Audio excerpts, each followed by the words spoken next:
Welcome everybody. We got the most recent champion with Count Tolstoy and Shrink the Frog. So, who are you and where can people find you? I guess. Well, howdy, sir. Yep, Count Tolstoy. Also, first name's Alex over here. I'm not gonna do my full name. I'm not gonna dox myself over here.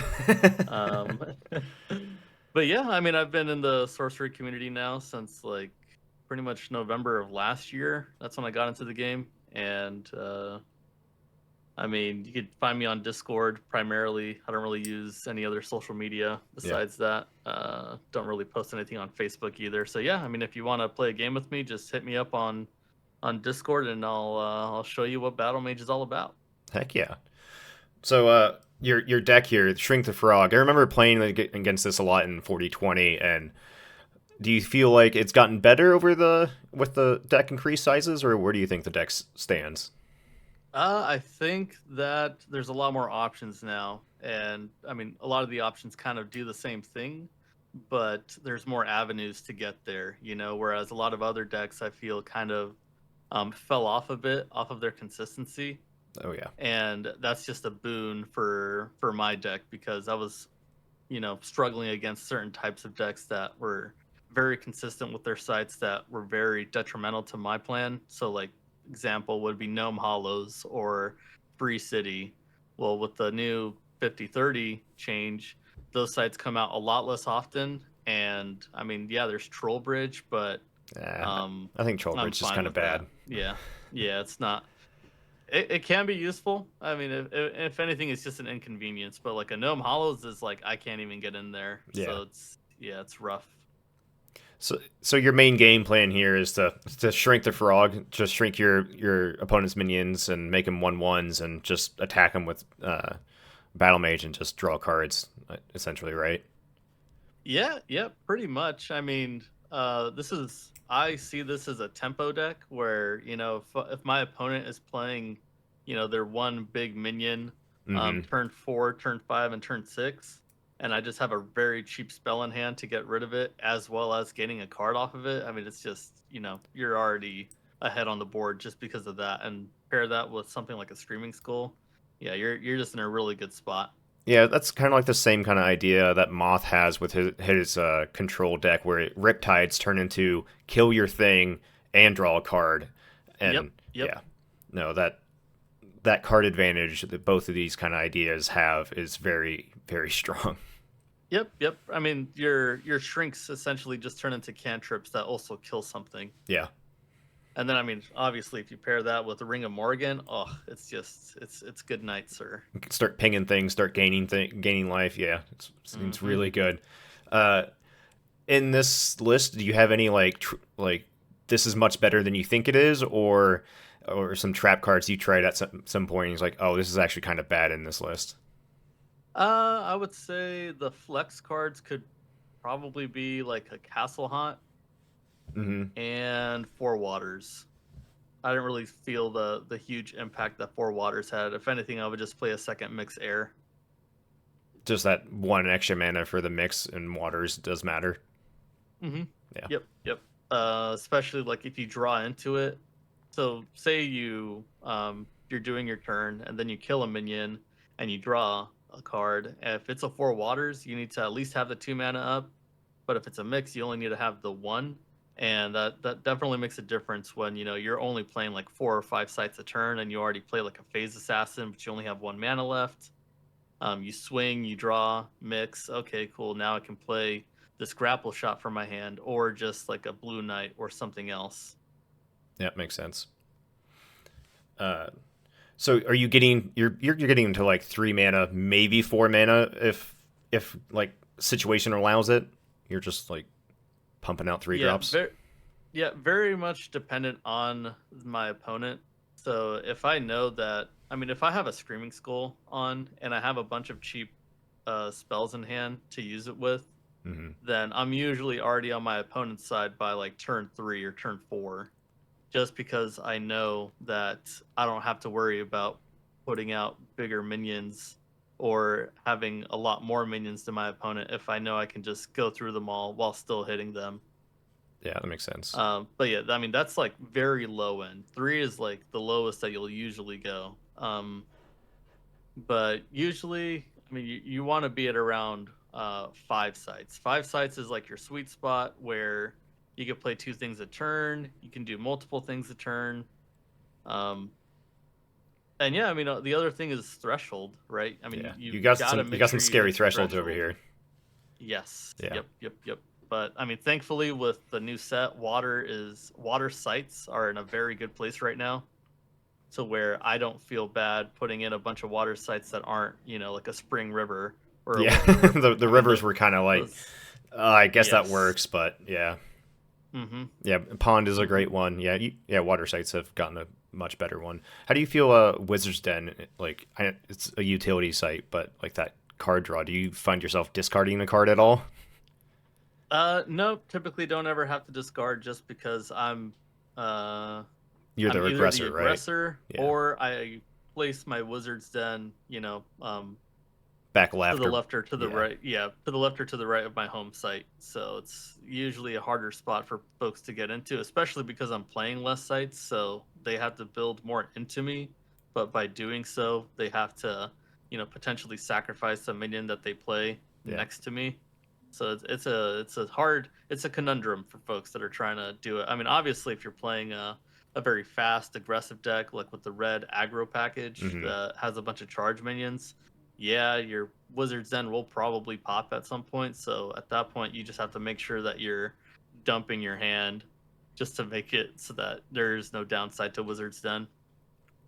Makes sense. Like, what's your like worst matchup you feel like? I feel like aggro can be kind of 50-50. If you it just depends who has a really good drawer or can curve out really fast. Like you said, the mid range stuff you can kind of eat with the shrinks and degradations. Hmm. What's your matchup? You like? Yeah, I don't know if I can. This is gonna be annoying.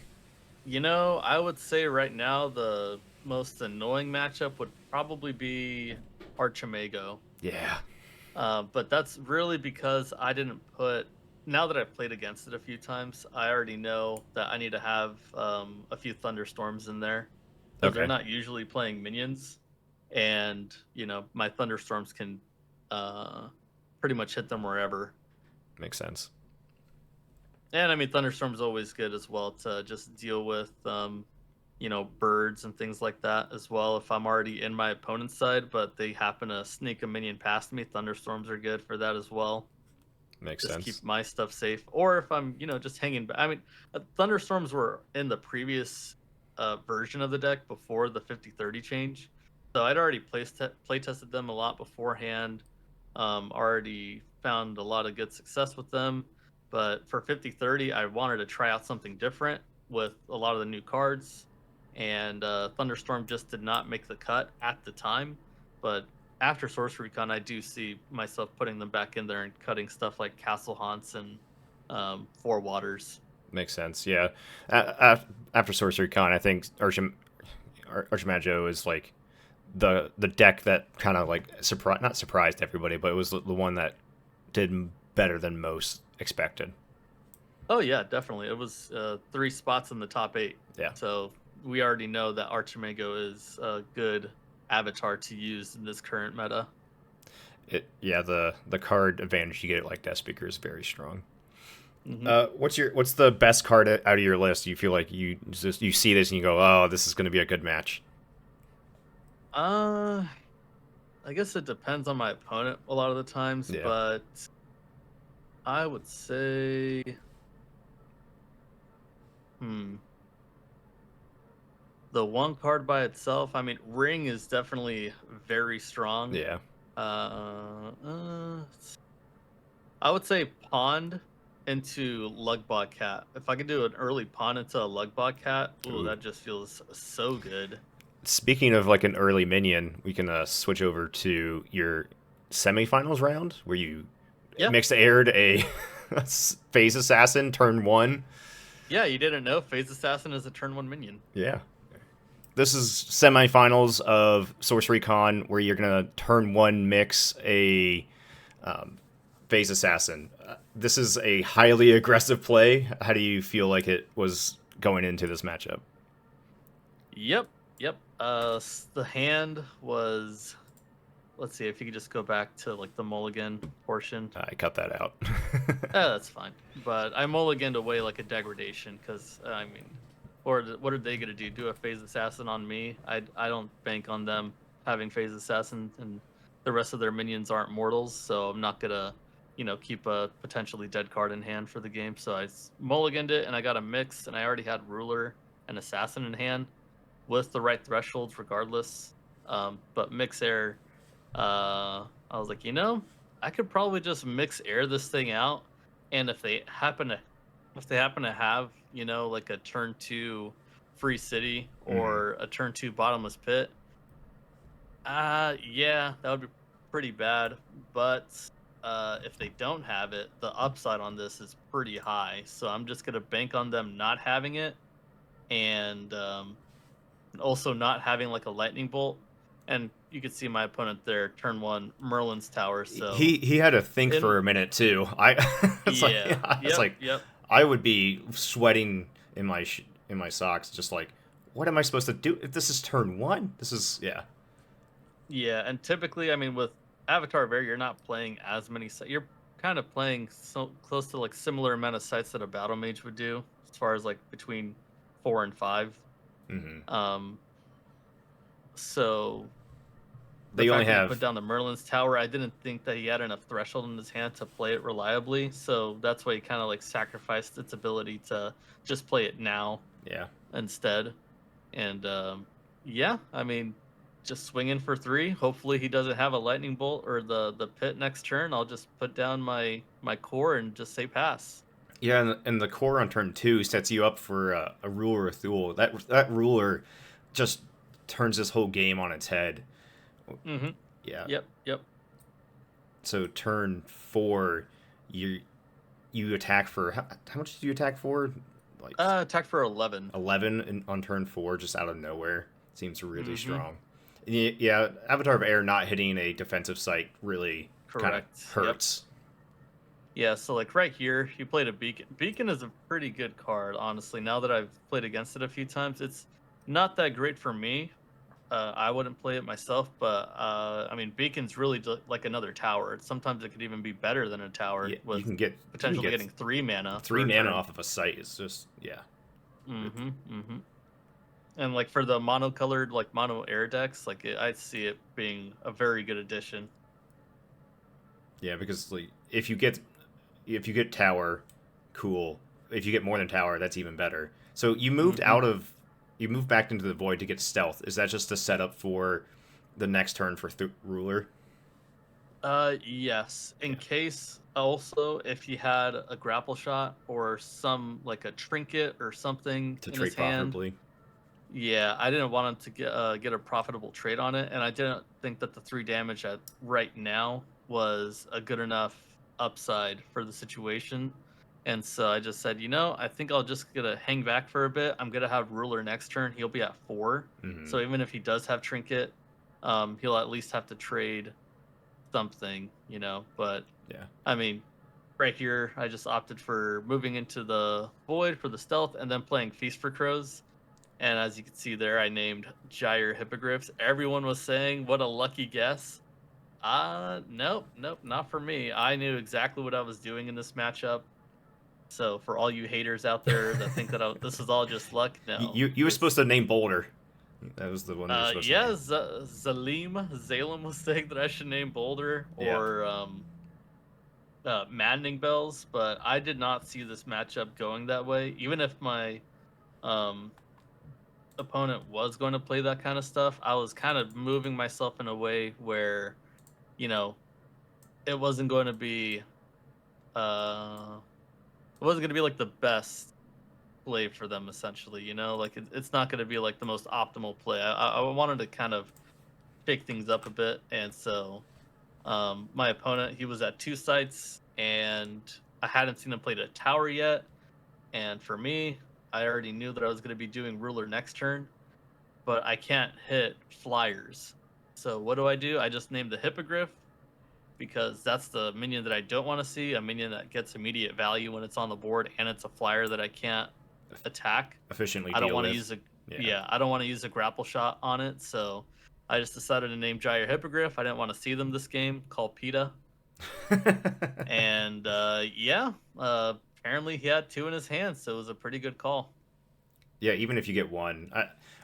When I was doing the stats, I think half of the decks in the top 8 played Feast for Crows. I think Feast for Crows goes in almost any air deck that can reliably hit air Mm-hmm. threshold. It's such a good Yep, card. yep, yep. And I mean, with that, you could also see your opponent's hand. You get to Yep. see the rest of the cards in their deck. Some cards that I saw in Matt Dog's deck, he was playing like Sword and Shield, which I was like, it could be really good. It beats out his 3 costs, beat out, um, the 4 power minions, whether they be the Lugbot Cats or the Autumn Unicorns or any of the other 4 costs. Like I could see it being pretty good. So like that's like recent additions. Avatar of Air doesn't. I don't think has as many options in the new set to add in to keep the deck as consistent as it was in the 40-20 meta. Yeah. So yeah. And I mean, we could see here it's rough where you don't always get the free city or the bottomless pit at the start, and he has 3 sites that are not even beta sites on the board. Makes sense. Yeah. No, I think I remember talking to Moth, and the Atlas size increase is a big hit to Avatar of Air, even bigger than I thought it was going to be. Like Avatar of Air Mm-hmm, can still mm-hmm. be hyper aggressive, but it's no longer the impenetrable defense. You can like, how am I supposed to attack you while you're punching me? Right. Situation. Yep, yep. And like right here, you could see that he's at three. He's at 3 mana, Hmm. and he already pushed his Hostigl forward. So even if he did play Rolling Boulder at this stage, and because I was already looking ahead at this, even if he did play Rolling Boulder at this stage, he still wasn't going to be able to use it. And if he did play one, all right, I'll just move my Phase Assassin over one, and I'll just keep on hitting for another 7. Yeah, that makes sense. Mm-hmm. So But yeah, when you're like you said, Boulder doesn't really bother you right now. Um, so his game plan is just to try to weasel his way out of here and punch you down as well. At this point, are you trying to think of, all right, I'm going to get you to door in a turn or two, how I'm going to finish the game? Like with Avatar of Air being so slippery, what are you thinking about? yeah. So like right here, because he played the Cloud Spirit, it kind of made things a little awkward Hmm. because now he can move 2 spaces. So now the Tentangle is a potential spot where he can attack with it. So that's the 5 damage from there. I mean, he could attack my sites now, but because of the ruler, I do have that kind of flexibility to kind of move back and forth. So first off, I just wanted to see if He I would mean, you block could see something. yeah, if he would block something. So I've first attack with the Battlemage, and I was like, okay, cool, no blocks. Next, I'll get a swing into the direction where his Avatar of Air is with a 4 power Phase Assassin. Now he's only got 4 power himself to block, so if he really wants to block, he could either go to door or lose both of his minions. While I'm also pushing the Phase Assassin closer to him and also closer to that void spot in the future, just in case. Makes sense. Yep, and opting not to attack with ruler here just because he's already at door. And if in case of anything, um, worst case scenario that he has something. I mean, there wasn't really much that I could think of to, uh, just move the ruler back to the Tentangle. I'm not going to do that right now. I'm just going to keep him there. Yeah, no, I like leaving Ruler up there. It creates weird blocking scenarios. It Hmm. makes him think about something. Um, yeah, just I think when watching this live, trying to figure out how you were going to close out the game was like very interesting. And I didn't think you had grapple shot in your hand at this point, uh, and like building off your sights off of the tower to I like think I plan did. ahead. Yeah. Yeah, I think I did have grapple shot in my hand at this point, so I was already, thinking, Okay. okay, well, how do I win the next turn, depending on what he plays. But it still took a second turn after. this one to finish it out. But still, I mean, Avatar Bear is very squarely, and so I mean, not wanting to um move the ruler to the Tintangle is also in case my opponent had a grapple shot where his Hostile can just kill it normally Hmm. with a grapple shot. Or not normally, but yeah, using a grapple shot to kill the ruler. But now this forces them to like either play a site to, bridge that open space in between the Hostile and the ruler while not being able to move. He can still move one with his own ability, but he won't be able to have like a second movement with that. Makes sense. So yeah, just kind of limiting his options here.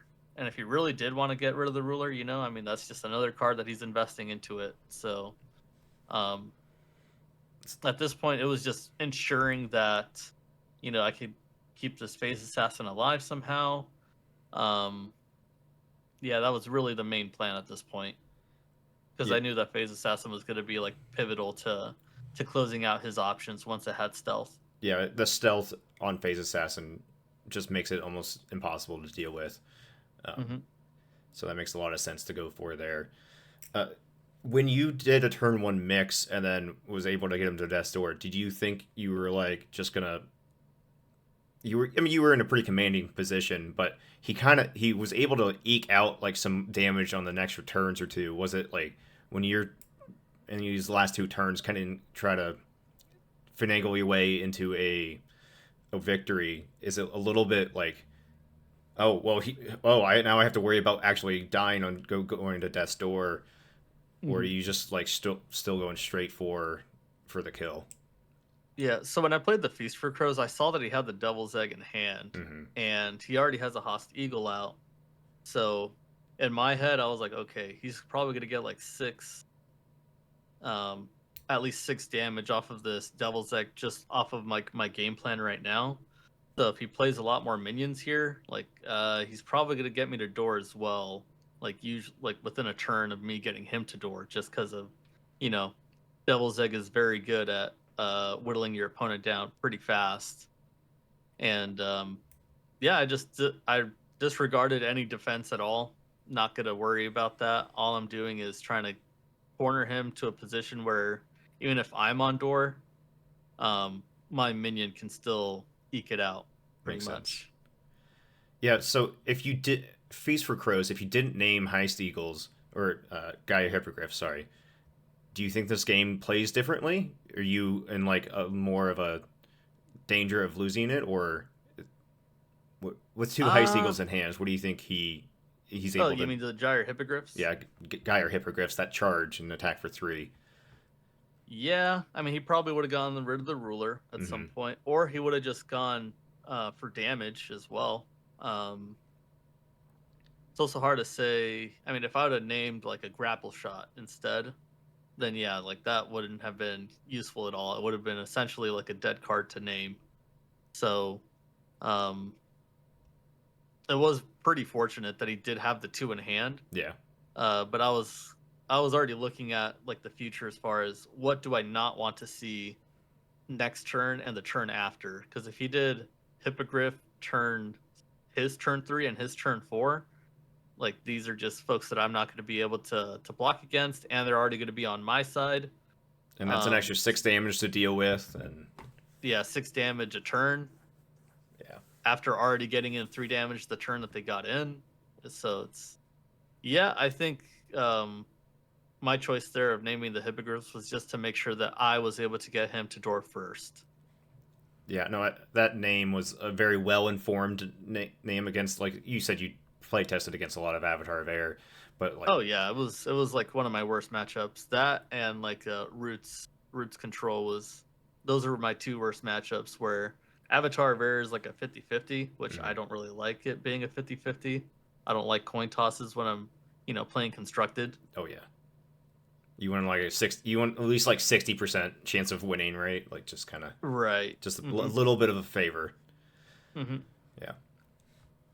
So But yeah, like you're playing Highland Falconer and then Bats. I thought was a great like block you out this corner because if you place another sight up to fly over and try to get away from the phase assassin grapple shot, then you just the bats can finish it out. It's just like pinning down Avatar of Air is very hard to do, and I think this the Highland Falconer was a very good idea.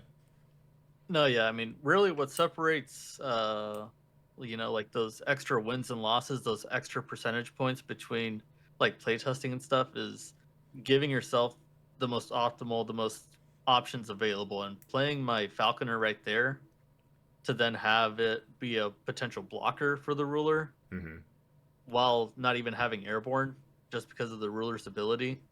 Um, like the commentators mentioned how he could just use his bats and his Hostile to attack and kill the bats and the falconer. But it's that's a 2 power falconer and that's a 3 power bat. So depending on how he did it, if he were to swing with the bat to my falconer, okay, I'll just block with my bat. If he swings at the bat with his Hostile, I'll just block with the falconer, and then he won't have a minion to kill the bat right there. So it's yeah, like the ruler just makes things a lot more simpler on my end, Yeah. and a lot more difficult on my opponent's end.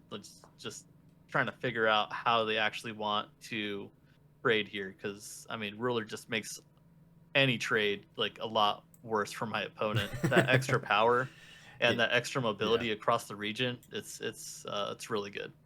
Yeah, it's like a Magellan's globe just breaking the board, but one sided, right? Mm-hmm. Yeah, Ruler Thule is very strong. Um, I do notice most of your cards are foil except the Alpha Ruler Thule. So why is why is that? I'm working on it. I'm working on it. You know. Yeah. Yeah, I mean, I have a foil beta ruler, but come on, alpha just looks so much better. Oh, yeah. It's just the pedigree of Alpha, right? Yep, yep. I mean, you could already tell what it is just by looking at it. Yeah. So next turn, he's there's a lot of deliberation here. You're at one. You're gonna go to door on your turn. So you're trying to really finish this game out. I forget how the does he play a sight forward or No, he actually plays it to um the front of his home site. So the site in front, or the grid in front of the Merlin's Tower, his original home site, that's where he plays a free city right now. mm-hmm. But yeah, I mean, he's just trying to figure out the line to see where he might be safe. Um, the only potential card, is like a bottomless pit. But again, that would bank on me not defending well to try and keep a bat alive, because I have the grapple in hand here. Yeah. So yeah, I just my minions are in such a position where it's closing out almost every option for him. And I'm pretty sure there was, even if he had a bottomless pit, there was no way for him to get out of the situation. Yeah, I think this is a like a good exercise in like what card gets him out of this situation. And Mm-hmm. like you said, bottomless pit is the best one, but even bottomless pit doesn't get you out of this situation. So this was a this was a heck of a game, man. Like the Feast for Crows, name Gaia Hippogriffs, get 2 cards out of your opponent's hand. He did a really good job of like getting like minions on board, so that was really Mm-hmm. strong. And but this No, was a yeah, heck of a game. he drew three minions in a row. Yeah. He drew the bat into the Cloud Spirit into the Fairy Queen.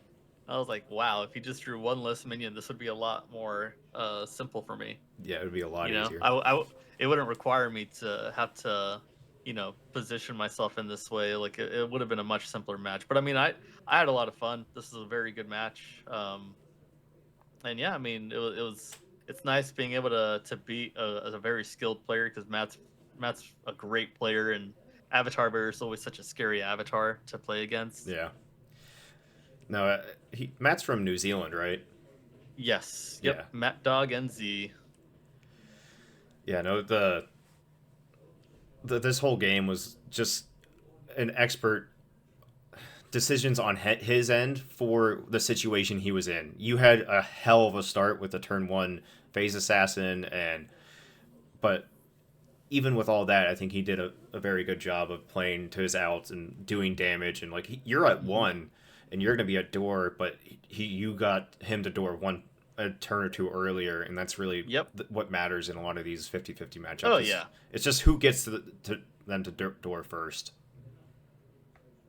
Yep. Yep. And I mean, I also have the four waters on as well, so it's usually whatever card I'm able to draw right here, I'll be able to play it off the four waters while still having the grapple in hand. And even if it's an artifact like I don't know, like say like Screaming Skull or Ring of Morgan, I'll still be able to play the grapple um off of the four waters here.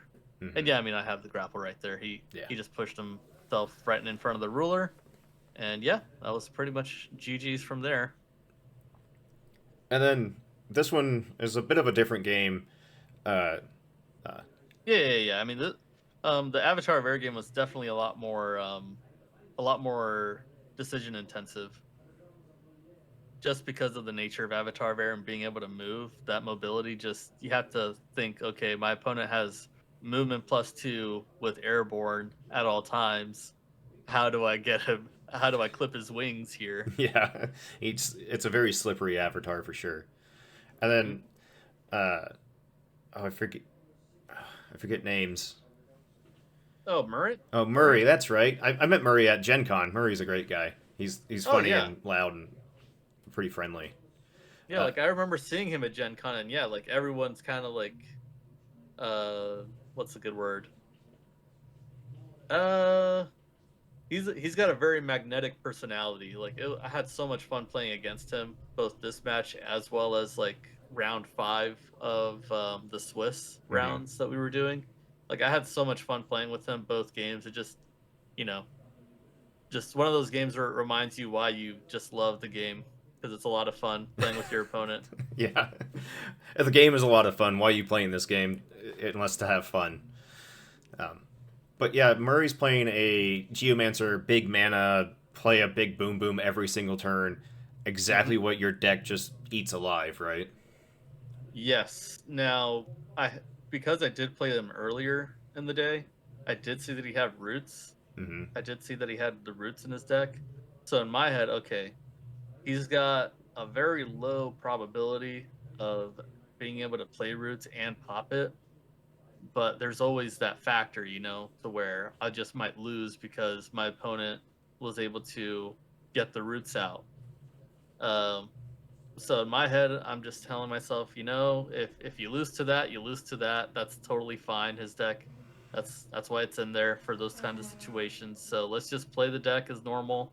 We're not gonna, be drawing a bunch of sites early on here. We are we are gunning forward here. You're gonna don't try to change your game plan for a possibility of something that might happen.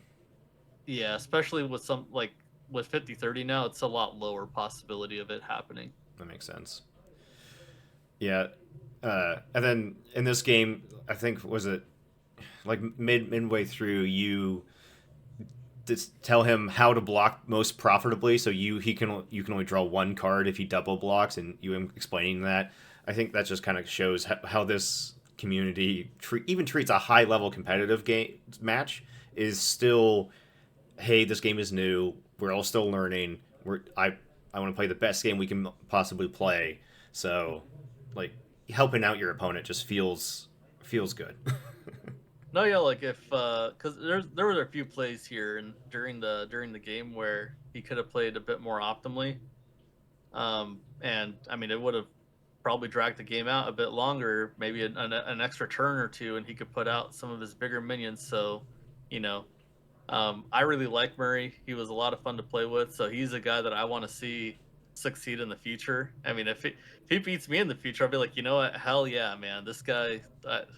If there was ever someone that was going to beat me at this tournament, You're not going to be I too would have mad at liked it. Murray. I would not have been mad if Murray won, just because you can't be mad at the dude. You Yeah. can't. Oh jeez. No, but yeah, right here, I got pretty lucky. Where all right, so a reason why I'm taking out Castle Haunt is because against Earth and Fire decks, both of those decks don't run as many elite or unique sites compared to water or air.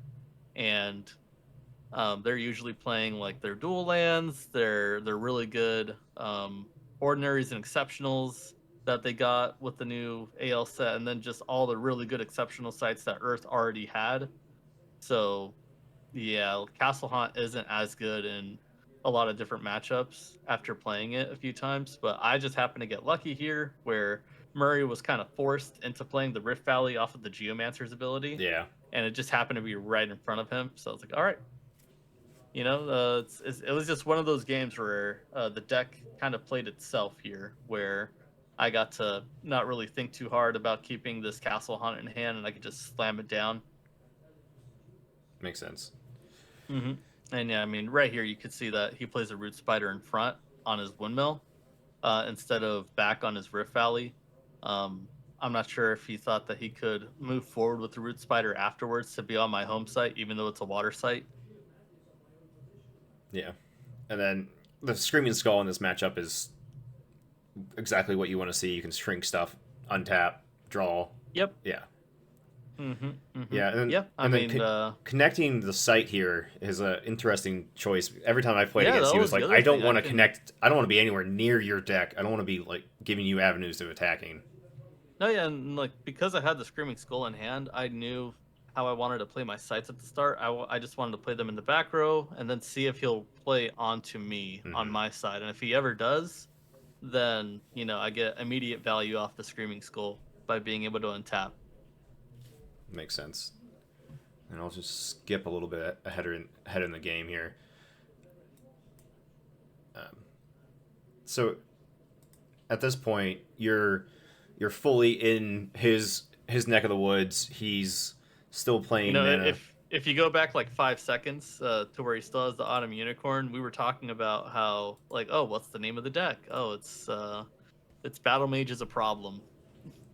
But then I told him, no, it's actually called Shrink the Frog. And he's like, what? But you haven't even played a frog. And I was like, yeah, not yet. So yeah, like right here, I had both Shrink and Polymorph in hand. So Really, like just I polymorphed his unicorn. He's like, oh, do you have Shrink? And I was like thinking to myself, should I play it? Shrink the Frog in the finals. Should I do it? yeah. But then I thought to myself, no, if I end up losing because of it, I'm just gonna kick myself in the teeth a lot later. So I'm just gonna play optimally. He's my opponent. Should show him respect that way. Not gonna BM him, or I guess I mean I did kind of battle mage him. Uh, but yeah, I'm not gonna be nonchalant in the finals here. I'm Yeah, gonna keep play keep it optimally up to a serious. certain point. Yeah, Yeah. yeah, makes sense. And these cool metal counters. Brandon, my buddy, who also got some counters. Where were these from? These were from the Beast of the Bay folks. Yeah, they're usually like a vintage Magic group, but they've gotten into Sorcery now, and they really like the game. I was able to go to their tournament that they had in San Diego, where I got first place there. I was Just in the taking them finals down, against huh? Moth. I mean, I gotta get Battle Mage on the map. Every other avatar besides like a few of the other beta ones have won something. Um, and yeah, I mean, I always tell myself whenever I see like a certain avatar winning, I could beat that avatar with Battle Mage. Come on, what's going on here? Yeah, And yeah, I mean, I was finally able to take it down in the last tournament, the last major event of the year, the biggest event of the year. So very happy with that. Very happy with the result. makes sense. Yeah, and then so at this point, he's kind of connected some sites, and you're up on it on his avatar, and you're just punching him every single turn. Um, at Yeah, this at this point, is point I there had anything like he can six. really do to prevent you from doing your thing? Because you have another Yeah, Screaming Skull, you have more shrinks. He can just play more minions, but they don't really. I don't want to say they don't really matter, but you can just deal with them so efficiently. yep. I mean, at this point I already got a lot of value from the first Screaming Skull, which Hmm. also like his minion positioning. Um, Being able to not only kill his minions and draw a card off them, but also moving up towards him. So I was already in a very good position here, like right on top of him. And I already had so much card advantage off of the first Screaming Skull that the rest of the game was kind of on autopilot. Just, hey, whatever he does, you already have the answer for it in your hand.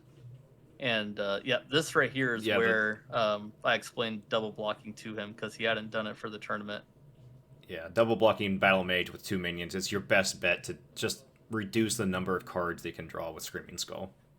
Yes, but I mean, a little known thing that you could do is you can over assign damage to a minion. So say you get blocked by two foot soldiers, instead of dealing one to each one, you could deal all three to one of the foot soldiers and zero to the second one. Untap again with the Screaming Skull, and then swing at the foot soldier again. Oh, I didn't know you could even do that. That's Yep, interesting. yep.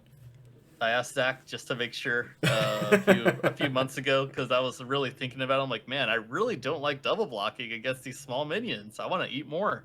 Yeah. And I asked him like, can you like over assign damage? He's like, yes, you can. I'm like, all right, perfect. That is now the solution. And how many cards do you have in hand? You have like 7 cards, Yeah, 6 or about 7. Yeah, you like have a seven fifth of my cards. atlas Yeah. or a fifth of my spell book right there in my hand. Yeah, no, that's just the power of the shrinks drawing you cards and killing stuff. Wow. Yeah, yep. It was definitely a nice feeling knowing that really no matter what minion he put down, I had the answer for it. Yeah, and to that And point, the people I've yeah, talked to who watch this, he's like, they're like, yeah, he just had all the answers all the time. It's like, yeah, I was like, wow, so this is what Death Speaker feels like when you have all the answers in hand after drawing so many things off of your wizards and all this other good jazz. yeah. And then the his last Hail Mary is playing, what is it, the Midland Midland Army. Army. Yep. Yeah, but he's at 4. He moves his So spider. he should actually be at door here. Yeah, I think he's at They door just have yeah. At this point, he's already at door. And yeah, he plays the Midland Army on top of his site where the Root Spider is. Now he can actually defend with both of them if I were to swing into it. because the Um, way blockers work, right? You can block with this root spider, bring it up, and then you still have like options for blocks. And Midland Army is no longer disabled, and you can now block with Midland Army. Correct. Moving minions to block doesn't occur simultaneously. You choose them one by one, and then the action resolves. And so when you're moving them one by one, you do have the option to move the root spider up to defend. The disable check happens. Midland Army is no longer disabled. You can now defend with Midland Army as well because the root spider is up. Yeah, that makes sense. And Yep. then you have so many cards in hand. You have I think a magic missiles in hand, right? Yes, I already have the magic missiles in hand. We're on an impenetrable copes at this point where enemy projectiles can't get in. I kind of forgot about that for a second, but because I wanted to kind of finish the game out with a Merlin in the Okay. back row, just like magic missile, magic missile. But then I was like, oh yeah, I'm inside the copes. Okay, well I guess I'll just have to do it from inside. Yeah, projectiles can exit the copes and still work. Yes. So yeah, Mm-hmm. it's an But yeah, I interesting mean, ruling no, there. yeah, impenetrable copes is just another really good Earth exceptional site that Earth did not need, but it still got. It's like, okay, well, I guess my grapple shots are pretty useless into this card now. I have to already be inside for it to work. Yeah, But it's yeah, I mean, right here, like I moved the blue knight out of the way. I killed the castle haunt, and then I was like, all right, well, let's just play Merlin here. Um, but we were kind of bantering back and forth. He's like, "What? Are you trying to play magic missiles from a distance? It doesn't work." I was like, "Oh yeah, crap, it doesn't work. All right, well, I'll just do it from inside." yeah. So congrats on the win. That was the I think that's a bigger tournament than even Gen Con wasn't it? It was like 80 something people. Yes. Yeah, so Gen Con was 64 people. That was the max for the event. Hmm. Um, and then the Courtesan Cup was around like 70, like 74 people ish, and then I think March of the Mortals and like a few of the other events were like 30, 40 people. But yeah, this one was like at around Yeah. 86 or 90 originally, but then like people dropping Yeah. here and there. But yeah, yeah, Okay. very big tournament. 7 rounds, and then the final 3 rounds for the top cut. It was a lot of fun. Whole That's day of sorcery. whole long weekend of sorcery.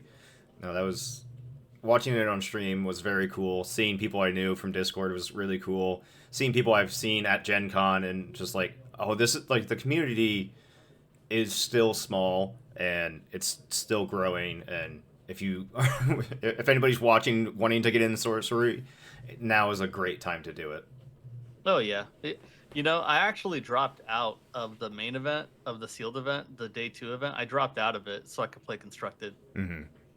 Yeah, because day 1, which was Saturday, was the day 1 of the sealed event, and did the sealed. I got to day 2, and then just because of the scheduling, both the sealed event and the constructed event were going to be happening at the same time, and um, just because of the field itself, there were 64 people. I have to win 2 different draft pods to get first, as compared to playing the constructed deck that I know like inside and out with a new meta that I've been play testing with. For myself, I knew I was going to have more fun playing in constructed than trying to do 2 different draft pods. And so yeah, I dropped out of it and then I went into constructed, and yeah, this was the result. Very cool. So, last question before I let you go. Out of the constructed games, what was the most memorable game? Was it Avatar of Air? Was it the finals? What do you remember from constructed the most? It was probably my second round. My round 2 was my most memorable game, just because I was so close to losing my round 2. But what ended up happening is my opponent, um he got me down a door first. He was playing I think like a sorcerer earth list, like earth fire sorcerer list or something along those lines. And um when you're a door against a fire deck, you already know you gotta win now, or there's you're the gonna lose next turn probably. Yeah, And then there's he's a playing lot of kill sorcerer spells in also. fire. Yeah, and he's also playing sorcerer, so like every draw, just expect that you're gonna lose. So I had a Merlin out. I remember now. It was because he played Rita, the giant, the new unique giant Yeah, where that your doesn't other minions untap. don't untap. Yeah. Yep, I had a questing beast and a lugbot cat out, and then he played that. I was like, oh, um, okay. I guess I can't do anything with my minions now. Wow, this is bad. This is not good. Um, I managed to get a Merlin out at some point, and in one turn, I switched the top card of my deck like 4 different times to try and get like the right magic spell for certain situations. And when we got there, because we were moving the top spell so often, and just being able to scry with the Merlin, um, even if it was a minion, it's like, okay, well, now I know what I need to be doing to set up my next turn. Hmm. And then it finally became uh I managed to win because I saw off the top that it was a ruler of Thule. And so You could. he had 2 blockers. He was on his home site with 2 blockers available, and I had um my battle mage with a lance token and a bat on my home site. And so with that, 3 attackers with lance on my battle mage. So um yeah, I was able to win that because of lance. And because you knew what was coming, right? You could set up for it. Yes. Yeah. Yep. Yep. That sounds really interesting. Merlin, just as card knowledge, is really good as a floor. Oh yeah. Yeah. I was debating taking him out, but then, I mean, he's a 3 power for 3. Um yeah. Yeah, getting 3 air threshold can be difficult at times, but I think right now, just with some of the new sites and stuff, um I'm not playing as many non-threshold sites, so like that's why I didn't put in 2 copies of Wizard's Den. Hmm. Um so yeah, like it's very conscious about threshold. I mean, everyone should be very conscious about their thresholds. Just 'cause if you're going to be playing a dual color list with multiple thresholds that you have to meet for a lot of different cards, like your sight list better be like very tight. Like you need to be playing the odds for pretty much your entire list. That's really all constructed is. Like you're playing the odds as much as you can here. You're hedging them as close as you can to being a very optimal list. Makes sense. Well, man, thank you for the interview. Thank you for taking the time. Congrats again on the victory. I look forward to playing you in the league or some other Gen Con or whatever event we go to next. Yep. I mean, hey man, didn't I tell you I joined Constructed just so I could be interviewed by you when I won? I don't know if I believe that one, but thank you. Hey, I believed it. No, I had no idea this was gonna happen. This is great. Yeah. All right, man. I'll talk to you later. I'll see you around. Thank you very much. Yep. Later, man.